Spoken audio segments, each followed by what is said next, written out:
Good evening, and welcome to Valentine's verse number 77 with your host, Valentine.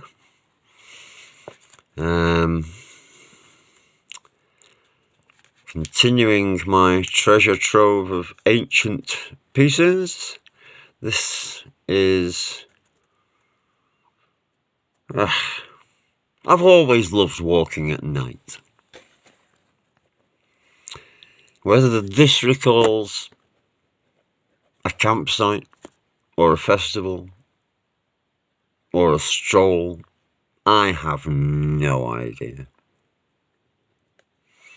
It's called Nocturne.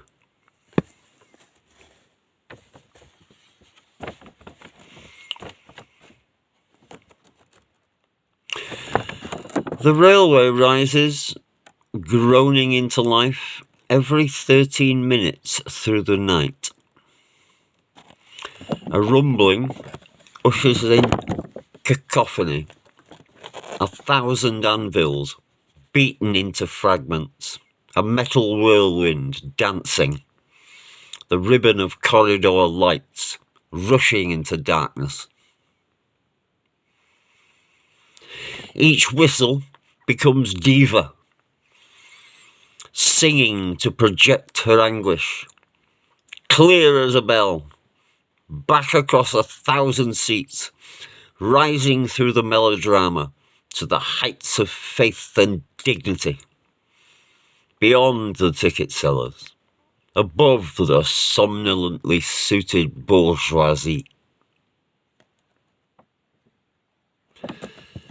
Near the line, an ambulance is screaming, a ragged, arrhythmic, two-tone tenseness, calling disaster to the passers-by. The tick-tock on-off blue light thrown upon each upturned face for everybody looks, gives a touch of pallor to each sad stare. The tarmac and the tracks twist out from town into the wider world, into the wind, and the goat-like bleating across the moors proves to be the fencing's wire. The fencing's wire strands howling, ranked across the contours of the heather and evenly keening at gale force 8. The wind gusts, wrestling in the tall trees' limbs, seem louder than the storm waves lashing the shore.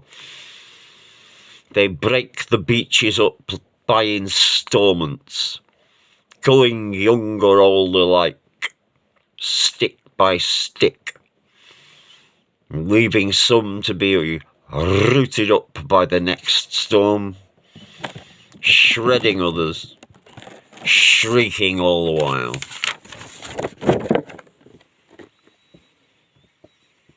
Two or three trains later, after midnight,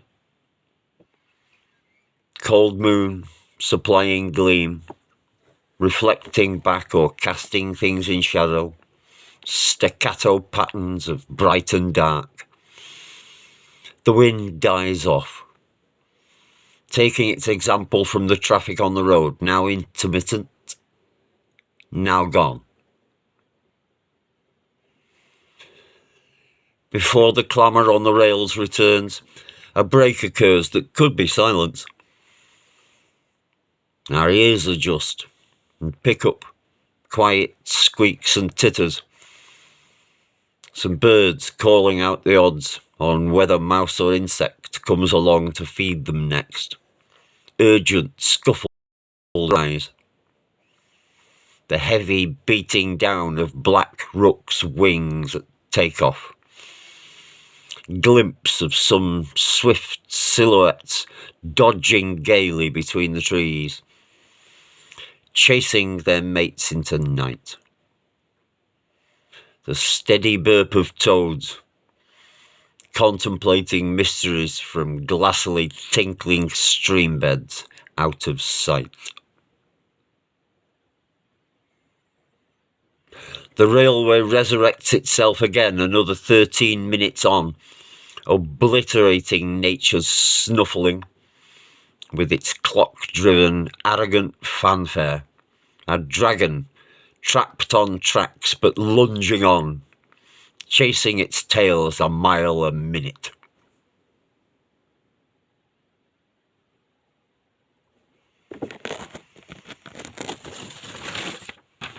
Well, that will be that.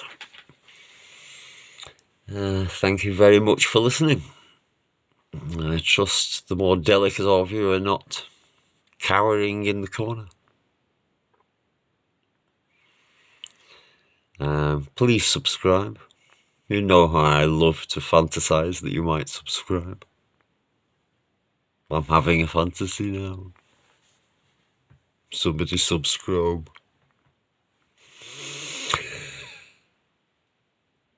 So, that'll be Valentine saying good night. And I hope you all enjoy a new day. Goodbye.